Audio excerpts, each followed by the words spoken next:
Welcome back to Sacred Healing and Enchantment. This is your podcast for deep dive healing, embodied leadership, and sacred connection. Whether you are a coach, a leader, or a healer, or a seeker, each episode will provide you with personal and professional guidance and inspiration to help you weave more magic into your journey. My name is Melanie Monaco, and I'm a priestess and mentor. I created the first ever self-love coach certification program, and I've made over $1 million in my business through courses, workshops, retreats, and more. And today I am so excited to be here with my daughter Luna Bell. You'll probably hear her cooing in the background. Hopefully she stays asleep the whole time. And we are going to be talking about boundaries, triggers, and how to hold discernment when boundaries are necessary or when they're actually in avoidance. And we're going to be talking about how to curate your nervous system to help you not only set and uphold boundaries, but to hold a greater capacity for discomfort and tolerance so that you aren't unnecessarily setting boundaries as an act of avoidance. Boundaries have become such a hot topic in personal development for good reason, because many of us, especially women, are conditioned to be people pleasing. We might have the fawn response, which is a trauma response that goes into people pleasing as a protection mechanism. And we've been told to be good, be kind, don't ruffle feathers, don't create conflict. And conflict is really hard and messy and can be scary and confronting. And so many of us go into a place of smiling, even if we are inside falling apart. And boundaries do offer a pathway to reclaiming responsibility in relationships about where you are allowing people in. And early on in my coaching career, I would often say boundaries aren't about keeping people out, they're about keeping the best part of you in. So if a part of you is coming out in relationships that you don't love, that you're not proud of, where you are being more snippy or where you're being a bit more resentful than you want to be, or you're being more reactive than you want to be, then a really responsible thing to do is to set a boundary so that you are keeping the best parts of you in and you're able to show up in that relationship with more integrity and alignment. And that's something that I definitely learned in relationships. And as my practice as a coach and who I'm supporting has evolved, I've seen different ways that boundaries are being misused. And there's this ideology of like anything that's toxic, set a boundary. If anybody disrespects you, set a boundary. Don't be afraid to cut people off completely if they disrespect you. And to give you a little bit of a backstory, without sharing more than I think is in integrity to share, I've had my own personal experience with family members, with friends, where I've both set boundaries and had boundaries set against me or set within relationship to me. And I have cut people off, and I have had people not necessarily cut me off, not to my knowledge, but definitely distance themselves. So I've been on the receiving end and I've been on the giving end of this. And I've seen boundaries misused in a few different ways. And I share this too to let you know that like wherever you're at in your journey of really what is at the core of this is navigating relational conflict, right? And understanding your capacity for repair and others' capacities for repair. And wherever you're at in the journey, there's no shame. Like some of us may have greater capacity for conflict than others. And some of that has to do with our trauma responses. If you are somebody who has done a lot of work to navigate healing your nervous system, then you might have greater capacity than somebody who's just starting out, and holding awareness of that and compassion and empathy for that, I think is really, really key. So wherever you're at, wherever other people are at, we're approaching this conversation from a place of of awareness and understanding that everybody is in their own journey, right? All right. First, I want to bring our awareness to the difference between something that's, quote, toxic and something that's uncomfortable. And I actually witnessed this in a group dynamic this last year where some folks in the group, and this was like a healing group, some folks in the group were calling other folks toxic. And the folks that were being called toxic were definitely showing up with repetitive behaviors of unhealed wounds that were causing other people to feel perhaps like the vibe was being brought down. And the word toxic in that circumstance was really saying like these folks who are showing up with these unhealed wound patterns are annoying, are uncomfortable, are bringing the vibe down.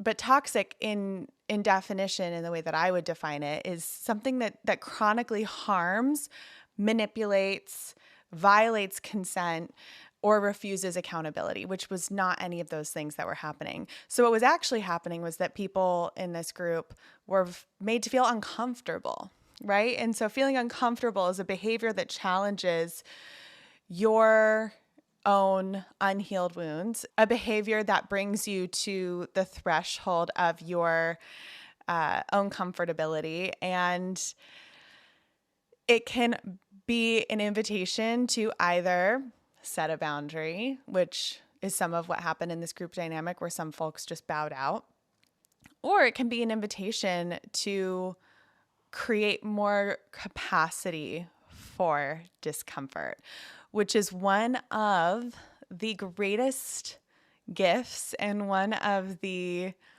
most valuable invitations to say yes to on the healing journey. Saying yes to inviting in discomfort and expanding your capacity for discomfort.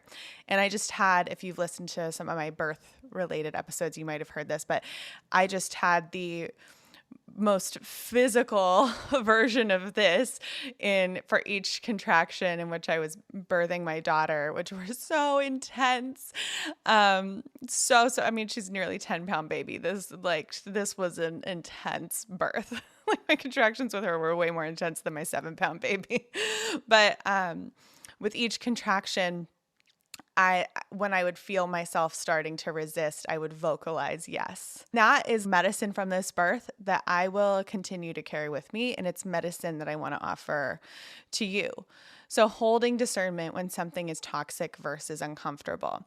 And if something is toxic, then often what happens is you're going to notice that there isn't going to be a capacity or an easy ability towards repair. Repair is the key here, the ability to repair. And a lot of the ability to repair requires both people or all parties involved to hold accountability of their part in the equation and to be able to hold humility, to admit when you've been wrong, to admit where you can do greater work, and to show up with real empathy. Everybody's doing the best they can with the capacity, information, and knowledge that they have.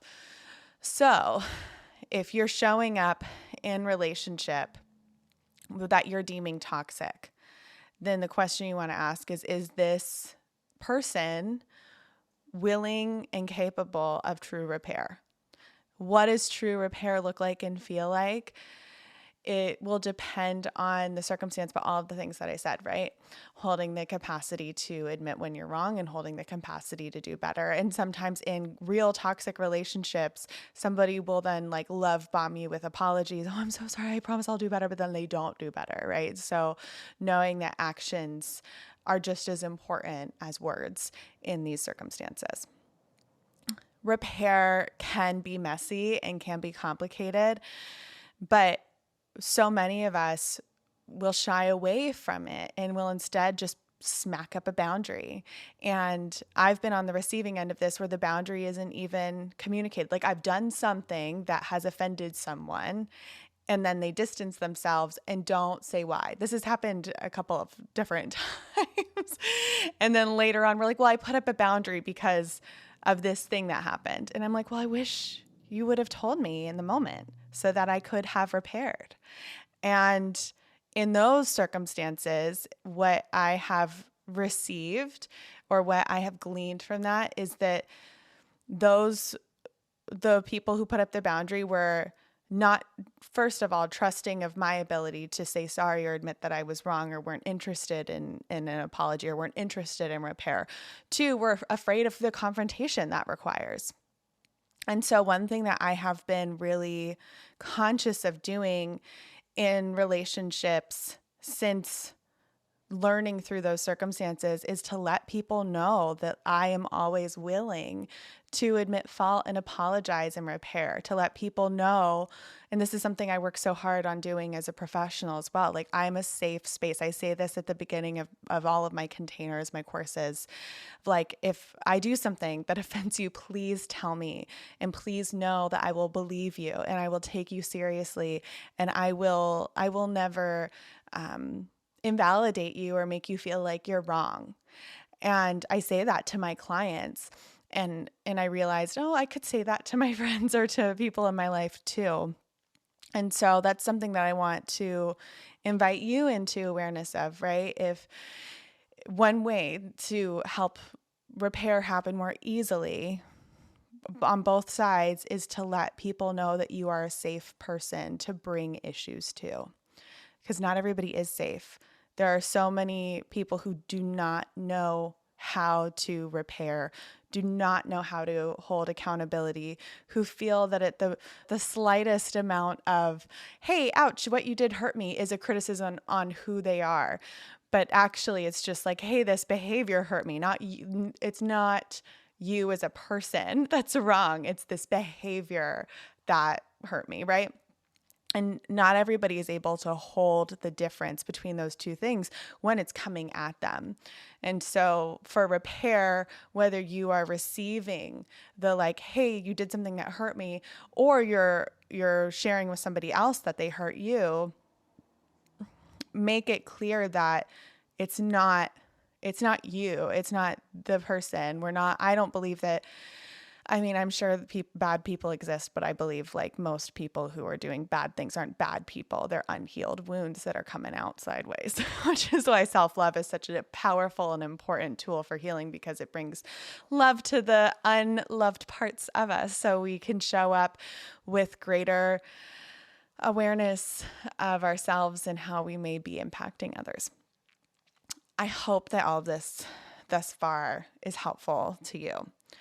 So holding discernment, whether something is toxic, whether something is uncomfortable. And then if something is uncomfortable and you want to expand your capacity in this relationship, you want to expand your capacity for repair and navigating challenging circumstances. The lens through which you can view this is actually through nervous system regulation. A lot of the folks in my community or people that I've worked with recently, nervous system regulation is such a hot topic too. And people will be like, well, I just don't think I'm healed enough or quote spiritual enough because I completely lose my cool when this thing happens, or I continue to snap when this other thing happens, and I'm just not like chill all the time, or I'm not like peaceful all the time. And one thing that I have learned from other practitioners in this field is like, the goal is not having a calm demeanor and to be peaceful 100% of the time. It's to be able to react authentically, but then bring yourself into alignment quicker. The more that you heal and the more that you move through life, because it's so unrealistic and totally unhuman, like to imagine that you're going to be chill or peaceful or like grounded 100% of the time. It's not going to happen. So can the goal instead be to hold enough self-awareness to feel when you're getting reactive, to respond to the reactivity with a pause long enough to discern how to get back into alignment with self. And sometimes it feels so good to actually be what would I think feel out of alignment for some people, but to actually be in those emotions. We have to feel our emotions through us to move them out of us. We can't just suppress our emotions trying to be chill all the time. It can feel really good to be in anger. Sacred rage is a powerful tool that we see in beautiful deities around the world and archetypes around the world, like Pele, the goddess of volcanoes, or Kali Ma. Like we see these archetypes of especially feminine sacred rage, but even the god Mars, right? Like of war. Like we see this again and again as a sacred emotion. And as long as it is treated with reverence and respect and held in a way that does not cause harm, I think it can feel really good to be in it. And so you don't have to be chill or peaceful all the time. You can be reactive. You can allow yourself to feel all of the uncomfortable emotions, and actually feeling them will allow them to pass through you a bit more efficiently so that you're able to receive the medicine you're meant to receive from them. Because when you feel angry towards someone else, that is a signal that something is off. And what is off? Is it coming from them or is it coming from you? What is your part in this? What is their part in this? And what is required for recalibration? Often, if we are not used to or not interested in or don't have the muscle memory of moving in and out of these heightened emotional, uncomfortable emotional spaces, we will think that everything that activates us is toxic. So the mantra you can repeat to yourself if you're moving in this journey is, not everything that activates me is toxic. Sometimes it's my invitation to grow capacity. The question I want you to ask yourself as you're musing through this with me is, how can I tell the difference between just normal dysregulation versus a situation actually being unsafe?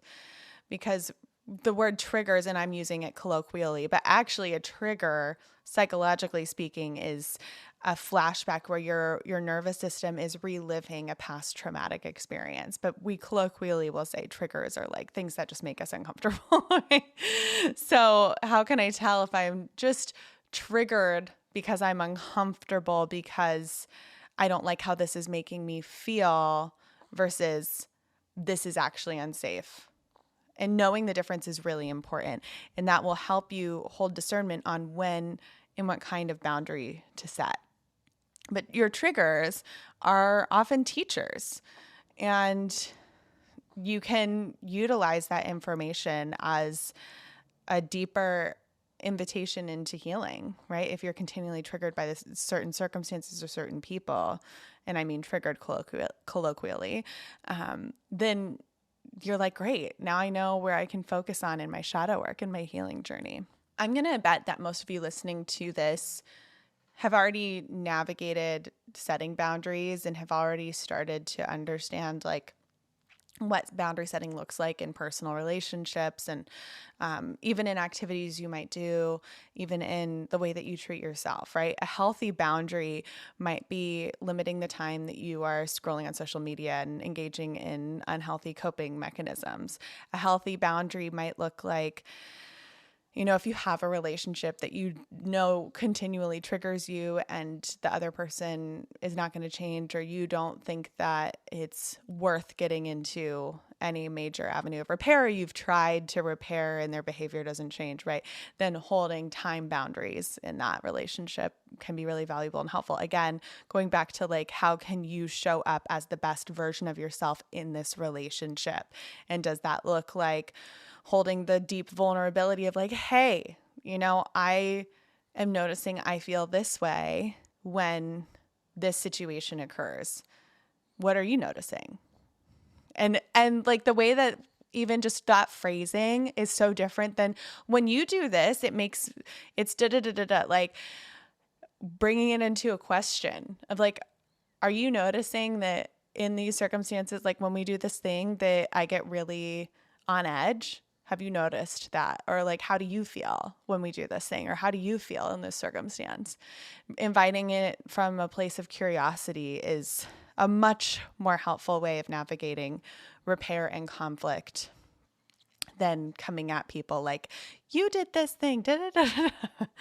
And you can hold the same curiosity for yourself, right? Like, how can we approach any of this with less blame, more curiosity? The same ideology about the nervous system of like, you don't have to be peaceful all the time.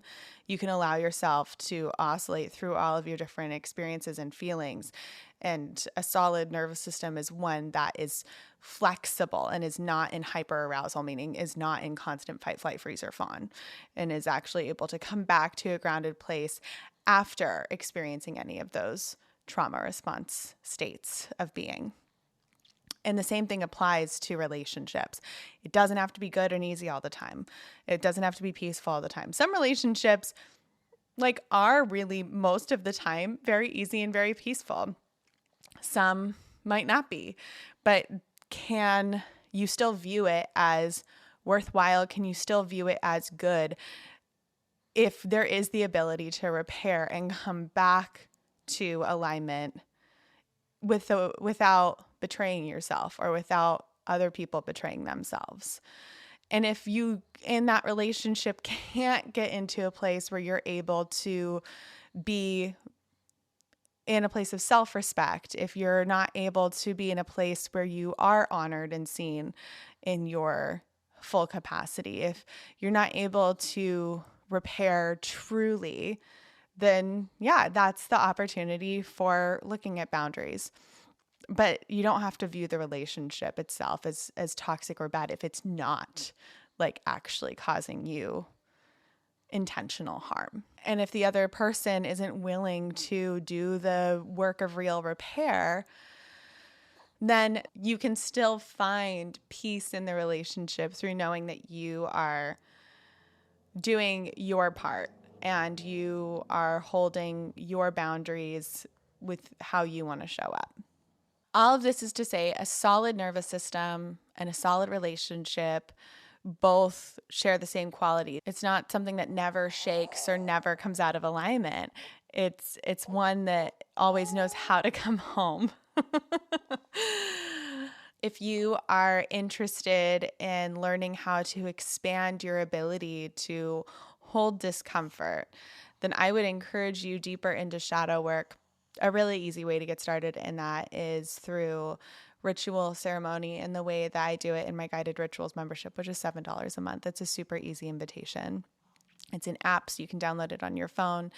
And all of those rituals and ceremonies in there provide an opportunity for you to cultivate more self-awareness and to cultivate greater capacity through regulating your body, through breath work, through energy work. And when your body feels safe, it's much easier for your mind to have clarity, and it's much easier to feel more connected to your self energy, to your authenticity, so that you're showing up with greater integrity in your relationships. So I would love to invite you into the Guided Rituals membership. And if you're somebody who's really curious about what all of this shadow work looks like on a greater level and really confronting your triggers, then the Sacred Method shadow work practitioner training and soul retrieval training is something that you might be interested in, and you can join the wait list for that. I'm planning to reopen enrollment in 2026, so you can keep an eye out for that, but I would definitely encourage you to look at the website. I'll put it in the show notes, and potentially join the wait list for that, because that container is definitely an invitation to learning how to deal with confrontation because of what you're confronted in within yourself, but in the best way. It's exactly like the medicine that I brought from Luna Bell's birth of saying yes to the pressure. Like, diamonds are created under extreme pressure. This is your invitation to polish your inner diamond and shine through putting yourself into the circumstance of not it doesn't have to be this horrible, challenging, painful thing, but it really is just putting yourself into the circumstance of deep healing in the way that so many of our ancestors have done through vision quests and intentional intense ceremonies, like going out into the woods by yourself for days on end without food or water, is quite an intense invitation and circumstance to do in the name of spiritual evolution. And so this container is my gentle and modern take on facilitating that type of spiritual evolution for people. So it's something to look into if you want to say yes to the pressure of an expanded and accelerated healing journey. Definitely for folks who are not brand new to the work, I would say, who are further along and have done some emotional healing work already. And perhaps are already practitioners in some capacity.